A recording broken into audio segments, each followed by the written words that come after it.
వాషింగ్టన్లో పాత్రికేయుల కోసం అమెరికా అధ్యక్షుడు ట్రంప్ ఏర్పాటు చేసిన విందులో కాల్పుల ఘటన కారణంగా గందరగోళ పరిస్థితులు నెలకొన్నాయి. సుమారు 2600 మంది జర్నలిస్టులు, వీఐపీ అతిథులతో కోలాహలం నెలకొనగా హోటల్ బాల్రూమ్ వెలుపల నిందితుడు కోల్ అలెన్ కాల్పులు జరిపాడు. కొద్ది క్షణాల్లోనే తలుపులు బద్దలు కొట్టుకుంటూ భారీ ఆయుధాలు, టాక్టికల్ గేర్తో ఉన్న భద్రతా దళాలు బాల్రూంలోకి చొచ్చుకొచ్చాయి. అసలేం జరుగుతుందో తెలియక భయాందోళనలకు గురైన అతిథులు ప్రాణరక్షణ కోసం నేలపై పడుకుని టేబుళ్లు, కుర్చీల కింద దాక్కున్నారు. ఆ భారీ శబ్దాలు విన్న వెంటనే ఏదో సర్వీస్ ట్రే కింద పడిపోయిందని భావించిన ట్రంప్ దంపతులు కొద్దిసేపు అలానే కూర్చుండిపోయారు. సీక్రెట్ సర్వీస్ ఏజెంట్లు వారిని చుట్టుముట్టి కాపాడే ప్రయత్నం చేశారు. ఉపాధ్యక్షుడు జేడీ వాన్స్ ను మొదట వేదికపై నుంచి తీసుకెళ్లగా విదేశాంగ మంత్రి Marco Rubio, homeland security secretary Mark Wayne Mullin, house speaker Mike జాన్సన్లను ఏజెంట్లు హుటాహుటిన అక్కడి నుంచి పక్క గదుల్లోకి తరలించారు.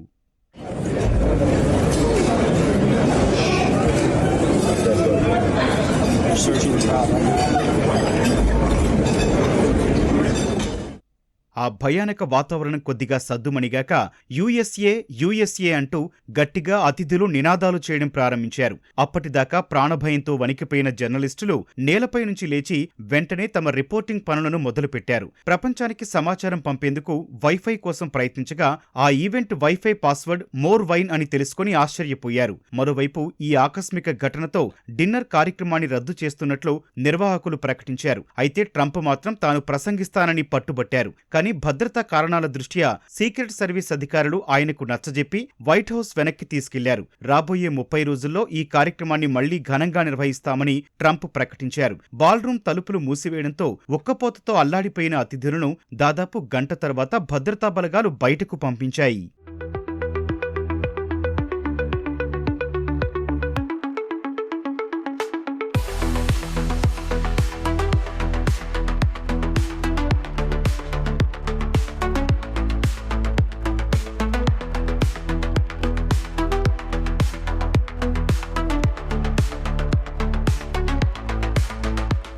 ఓ పక్క భద్రతా సిబ్బంది ప్రాంగణం మొత్తాన్ని జల్లెడ పట్టే పనిలో ఉంటే, కొందరు మీడియా ప్రతినిధులు మాత్రం తాపీగా తమకు నచ్చిన వైన్ బాటిల్స్ ను చంకన పెట్టుకుని వెళ్లిపోయారు. మరికొందరు మాత్రం అక్కడేమీ జరగనట్లు ఉల్లాసంగా అక్కడే సెల్ఫీలు తీసుకుంటూ కనిపించారు. నల్లటి డ్రెస్లోని ఓ మహిళ అక్కడికొచ్చి ఒకటి కాదు ఏకంగా 2 బాటిల్స్ మద్యాన్ని తీసుకుని వెళ్లిపోయింది. అక్కడ ఉన్నవి చాలా ఖరీదైన మద్యం సీసాలు కావడంతో ఇంకొందరు అక్కడే గ్లాసుల్లో ఉన్న మద్యాన్ని కడుపు నిండా తాగేశారు. మరికొందరు కోడిగుడ్లను కూడా బ్యాగుల్లో నింపుకొని వెళ్లిపోయారు. ఆ వీడియోలు ఇప్పుడు వైరల్ గా మారాయి.